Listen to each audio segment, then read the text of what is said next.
ప్రపంచవ్యాప్తంగా ఉన్న పర్వత హిమానీ నదాలు వాతావరణ మార్పుల కారణంగా వేగంగా కరుగుతున్నాయి. గత 24 ఏళ్లలో 7 లక్షల కోట్ల టన్నుల మంచును అవి కోల్పోయాయి. తద్వారా సముద్ర మట్టాలు పెరిగి ప్రపంచానికి ముప్పు పొంచి ఉంది.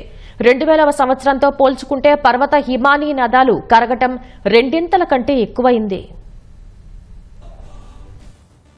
వాతావరణ మార్పుల కారణంగా పర్వత హిమనీ నదాలు గతంలో కంటే వేగంగా కరుగుతున్నాయి. 2000 సంవత్సరంలో పోల్చుకుంటే హిమనీ నదాలు కరగడం రెండింతలు కంటే ఎక్కువైంది. గత 24 ఏళ్లలో ప్రపంచవ్యాప్తంగా 7 ట్రిలియన్ టన్నుల మంచును పర్వత హిమనీ నదాలు కోల్పోయాయి. ఒక్క 2023లోనే ప్రపంచంలో ఉన్న హిమనీ నదాలు 600 బిలియన్ టన్నుల ఐస్ ను కోల్పోయాయి. ముఖ్యంగా అలస్కా, సెంట్రల్ యూరోప్ వంటి ప్రాంతాల్లో హిమనీ నదాలు వేగంగా కరుగుతున్నాయి. గత కొన్నేళ్లుగా హిమనీ నదాలు కరగడం మరింత వేగం పుంజుకుంది.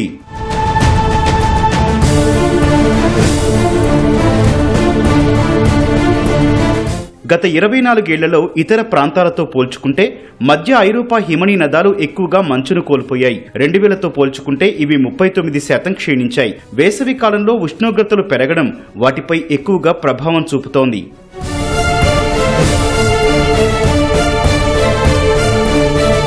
అలస్కాలో ఉన్న హిమనీ నదాల్లో కూడా మంచు వేగంగా కరుగుతోంది.